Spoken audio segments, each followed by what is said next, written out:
भक्तजनों, माताओं, बहनों, सादर जय श्री कृष्ण। हमारे YouTube चैनल में आप सभी का बहुत बहुत स्वागत है। मैं हूं आपके साथ आचार्य धर्मेंद्र शास्त्री। आज हम आपको माघ माह के कृष्ण पक्ष की षटतिला एकादशी की दिव्य और ज्ञानमयी कथा सुनाने जा रहे हैं। इस कथा को अंत तक जरूर सुनिएगा तथा अधिक से अधिक लोगों को शेयर भी करिएगा। प्रत्येक वर्ष में 24 एकादशी आती है, लेकिन जिस वर्ष अधिक मास आता है उस वर्ष 26 एकादशी होती है और प्रत्येक माह में 2 बार एकादशी आती है।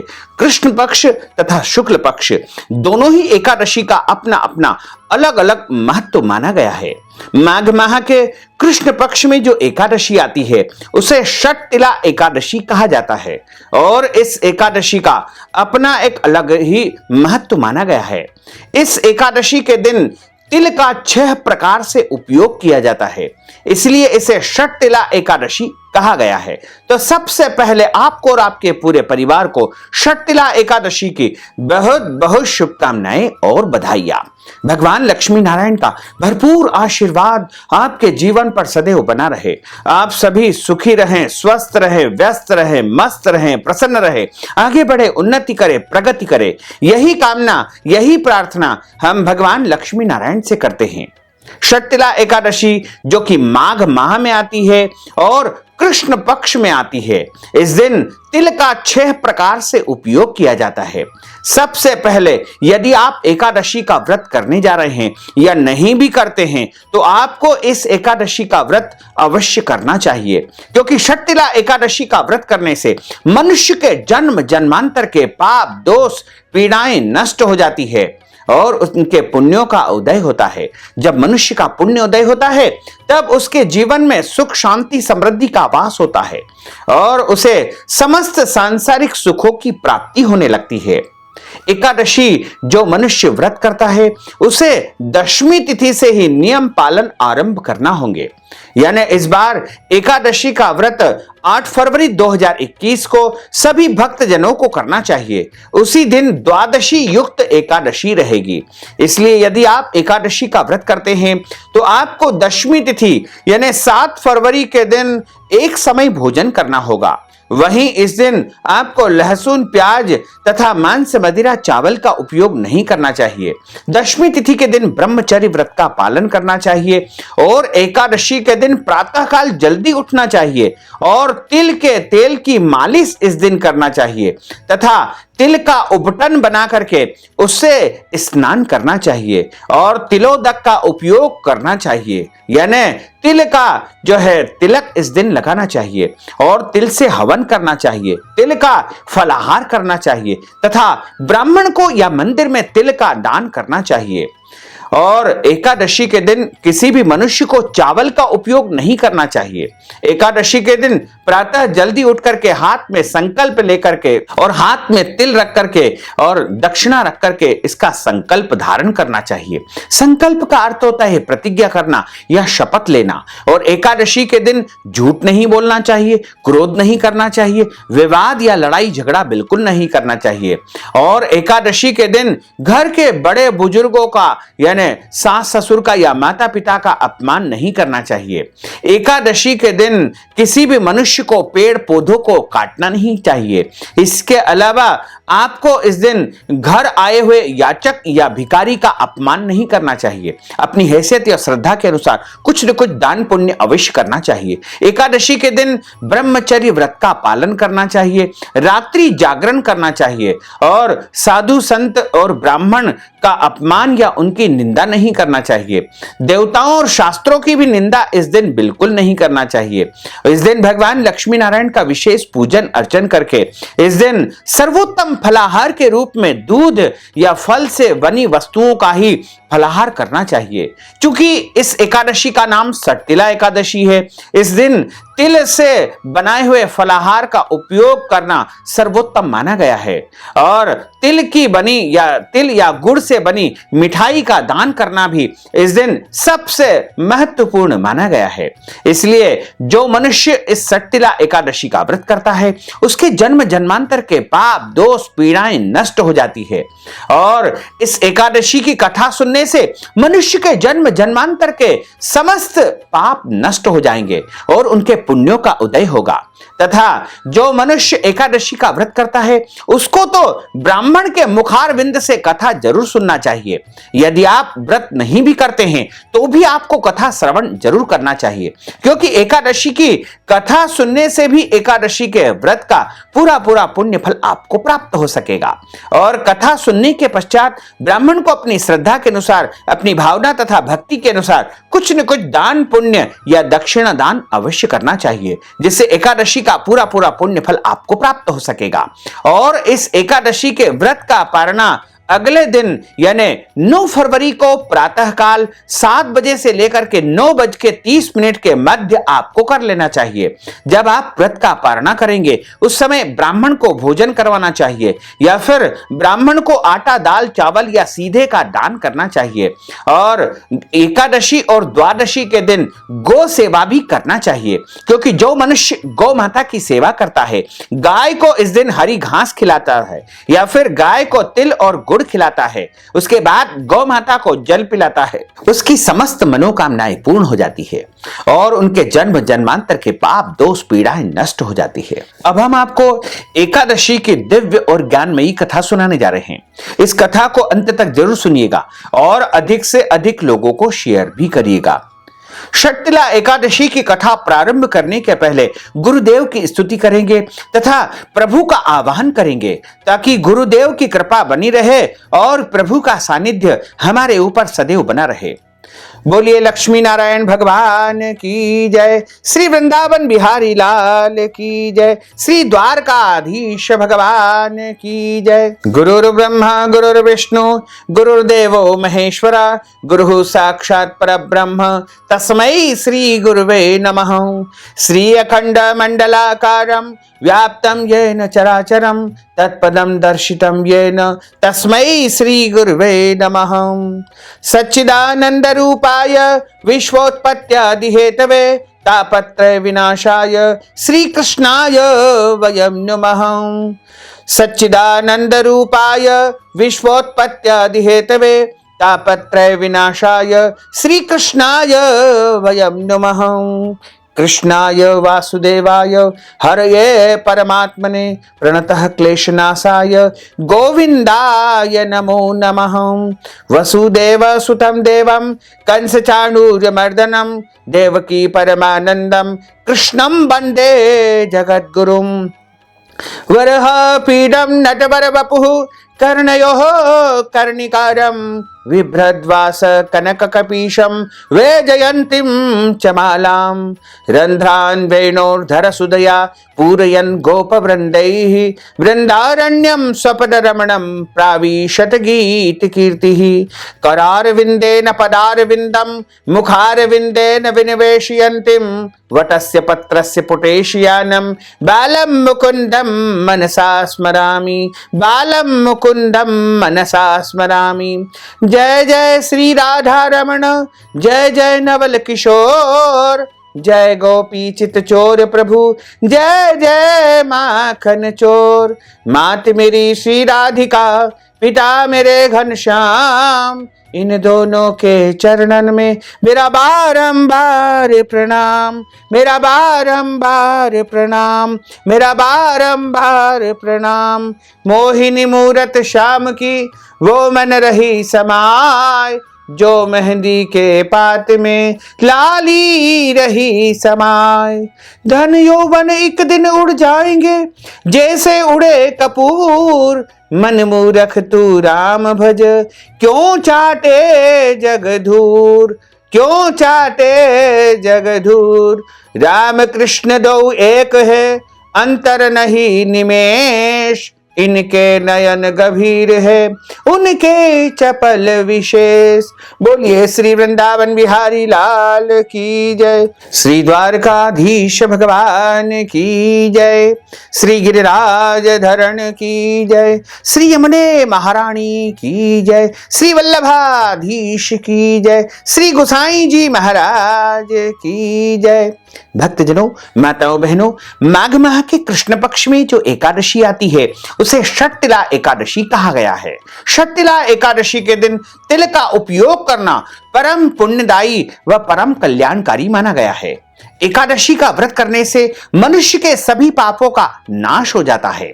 इस दिन तिल के तेल की मालिश करना चाहिए तथा तिल्ली के तेल का उपटन लगा करके स्नान करने के पश्चात भगवान सूर्यदेव का उपयोग करना चाहिए। इस दिन विद्वान तथा वैदिक ब्राह्मणों को तांबे के कलश में तिल्ली का जो है तिल रख करके यानी तिल और गुड़ रख करके या तिल की मिठाई रख करके दान करना परम पुण्यकारी माना गया है। साथ ही सौभाग्यवती माताओं को, बहनों को इस दिन सौभाग्य सामग्री यानी चूड़ी, बिछियां, पायल, साड़ी, सौभाग्य, सिंदूर, मेहंदी, टीकी इत्यादि का दान करना चाहिए। इससे आपके जीवन का दुर्भाग्य समाप्त हो जाएगा और आपके जीवन में निरंतर उन्नति तथा प्रगति होगी। और इस एकादशी के दिन तिल का 6 प्रकार से उपयोग करना चाहिए। सबसे पहले तिल के तेल से मालिश करना चाहिए और उसके बाद तिल का उपटन बना करके उससे स्नान करना चाहिए और उसके पश्चात तिलोदक यानी तिल से जो है तिलक लगाना चाहिए और तिल के तेल का जो है हवन में उपयोग भी करना चाहिए या फिर तिल्ली का उपयोग हवन में करना चाहिए। तिल का भोजन करना यानी तिल का फलाहार करना चाहिए। तिल से बने मिठाई का उपयोग करना चाहिए। इसी के साथ ब्राह्मणों को तिल का दान करना भी परम कल्याणकारी माना गया है। इस व्रत में तिल के उपयोग का बहुत अधिक महत्व है। इससे आपके जीवन का दुर्भाग्य समाप्त होगा, आपके घर की गरीबी व दरिद्रता समाप्त होगी तथा अनेक प्रकार के कष्टों से आपको मुक्ति मिलेगी। साथ ही इस दिन लाल गाय को गुड़ व घास खिलाने का महत्व भी है। गाय को गुड़ व घास खिलाने के पश्चात उसको पानी अवश्य पिलाना चाहिए। ऐसा करने से आप समस्त देवताओं की सेवा कर लेंगे तथा आपके पितृ आपसे प्रसन्न होंगे और आपके घर के परिवार के पितृ दोष समाप्त हो जाएंगे और आपके जीवन में, आपके परिवार में, घर में सुख, शांति, समृद्धि का आगमन होगा। एक समय की बात है, महाराजा युधिष्ठिर ने भगवान कृष्ण से प्रश्न किया कि हे प्रभु, माघ माह के कृष्ण पक्ष की एकादशी का नाम क्या है तथा इसकी कथा क्या है? आपसे अनुरोध है कि इस कथा को आप विधि पूर्वक मुझे सुनाने की कृपा करें। भगवान कृष्ण कहते हैं कि माघ माह के कृष्ण पक्ष की जो एकादशी आती है उस एकादशी का नाम षटतिला एकादशी है और इस दिन तिल का 6 प्रकार से उपयोग किया जाता है। और इस एकादशी की जो कथा है वह इस प्रकार है। एक समय की बात है, दालभ्य ऋषि ने पुलस्त ऋषि से प्रश्न किया था कि हे महाराज, पृथ्वी लोक में मनुष्य ब्रह्म हत्यादि महान पाप करते हैं, पराये धन की चोरी करते हैं तथा दूसरे की उन्नति और प्रगति को देख करके ईर्ष्या करते हैं, जलन करते हैं तथा अनेक प्रकार के व्यसनों में फंसे रहते हैं, फिर भी उनको नरक प्राप्त नहीं होता है। इसका कारण क्या है? वे न जाने कौन सा दान पुण्य करते हैं जिससे उनके सारे पाप नष्ट हो जाते हैं। यह सब कृपा पूर्वक मुझे आप सुनाने की कृपा करिए। पुलस्त मुनि कहने लगे कि हे महाभाग, आपने मुझसे अत्यंत गंभीर प्रश्न किया है जिससे संसार के जीवों का परोपकार होगा, उनका भला होगा। इस भेद को ब्रह्मा, विष्णु, रुद्र तथा इंद्र आदि भी नहीं जानते हैं, परंतु मैं आपको यह गुप्त तत्व अवश्य ही बताऊंगा। उन्होंने कहा कि माघ मास लगते ही मनुष्य को स्नान आदि करके शुद्ध रहना चाहिए तथा इंद्रियों को वश में करके काम, क्रोध, लोभ, मोह, अहंकार, ईर्ष्या तथा द्वेष आदि का त्याग करके भगवान का स्मरण करना चाहिए, भगवान का कीर्तन करना चाहिए, भगवान का भजन करना चाहिए और पुष्य नक्षत्र में गोबर, कपास, तिल मिला करके उसके कंडे बनाना चाहिए और उन कंडों से 108 बार हवन करना चाहिए। यानी 108 बार उस कंडे की अग्नि प्रज्वलित करके उसमें तिल की आहुति प्रदान करना चाहिए। ओम नमो भगवते वासुदेवाय या फिर श्री कृष्णाय गोविंदाय गोपी जन वल्लभाय नमः, इस महामंत्र से आहुति प्रदान करना चाहिए। तथा माघ माह के कृष्ण पक्ष की षटतिला एकादशी, यदि इस दिन मूल नक्षत्र हो तो एकादशी अच्छे पुण्यों को देने वाली और नियमों को देने वाली होती है। इस एकादशी का ग्रहण करना चाहिए। एकादशी हमेशा द्वादशी युक्त ही ग्रहण करना चाहिए। दशमी युक्त एकादशी का परित्याग करके इस एकादशी के दिन स्नान आदि नित्य क्रिया से निवृत्त होकर के समस्त देवताओं के पूजन के बाद भगवान नारायण का पूजन करे और एकादशी व्रत का धारण करे। रात्रि को जागरण करना चाहिए। उसके दूसरे दिन धूप दीप नैवेद्य आदि से भगवान का पूजन करके और भगवान को अच्छी प्रकार से निवेद्यम अर्पित करना चाहिए। इस दिन मिठाई, नारियल, सीताफल, सुपारी का अर्घ्य देकर के स्तुति करना चाहिए। हे भगवान, आप दीनों को शरण देने वाले हैं, इस संसार सागर में फंसे हुए का उद्धार करने वाले हैं। हे पुंडरीकाक्ष, हे विश्वभवन, हे सुब्रमण्य, हे पूर्वज, हे जगतपते, आप महालक्ष्मी के सहित इस तुच्छ अर्घ्य को ग्रहण करें। हमारे द्वारा दी हुई पूजा को आप स्वीकार करें।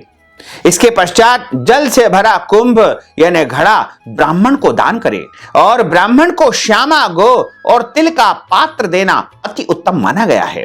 तिल स्नान और तिल भोजन ही श्रेष्ठ है। इस प्रकार जो मनुष्य जितने तिलों का दान करता है उतने ही हजारों वर्ष तक वह स्वर्ग में निवास करता है और उसके पितर तृप्त होकर के आशीर्वाद प्रदान करते हैं। षटतिला एकादशी के दिन तिल का स्नान, तिल का उपटन, तिल का हवन, तिल का तर्पण, तिल का भोजन और तिलों के दान, ये 6 प्रकार के कर्म विशिष्ट कर्म बताए हैं। इनके प्रयोगों के कारण यह षटतिला एकादशी कहलाती है।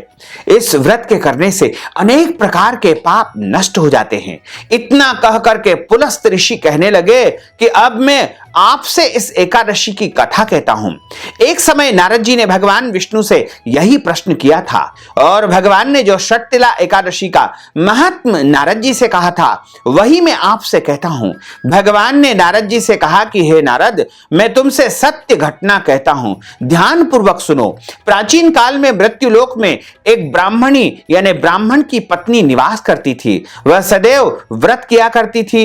एक समय वह 1 मास तक व्रत करती रही। इससे उसका शरीर अत्यंत दुर्बल हो गया। यद्यपि वह अत्यंत बुद्धिमान थी तथापि उसने कभी देवताओं व ब्राह्मणों के निमित्त अन्न या धन का दान नहीं किया था। इससे मैंने सोचा कि ब्राह्मणी ने व्रत आदि से अपने शरीर को शुद्ध कर लिया है, अब इसे विष्णु लोक तो मिल ही जाएगा, परंतु इसने कभी भी अन्न का दान नहीं किया है। इससे इसकी तृप्ति होना कठिन है। भगवान कहते हैं कि ऐसा मैंने सोच करके भिखारी के वेश में मृत्यु लोक में उस ब्राह्मणी के पास में जाकर के उससे भिक्षा मांगी। वह ब्राह्मणी बोली कि महाराज, किस लिए आए हो? मैंने कहा कि मुझे भिक्षा चाहिए। इस पर उसने एक मिट्टी का ढेला मेरे भिक्षा पात्र में डाल दिया। मैं उसे लेकर के स्वर्ग में लौट आया। कुछ समय बाद ब्राह्मणी ने शरीर का त्याग कर दिया। वह भी स्वर्ग को आ गई। उस ब्राह्मणी को मिट्टी का दान करने से स्वर्ग में सुंदर महल मिला, परंतु उसने अपने घर को अन्न आदि सब सामग्रियों से शून्य पाया।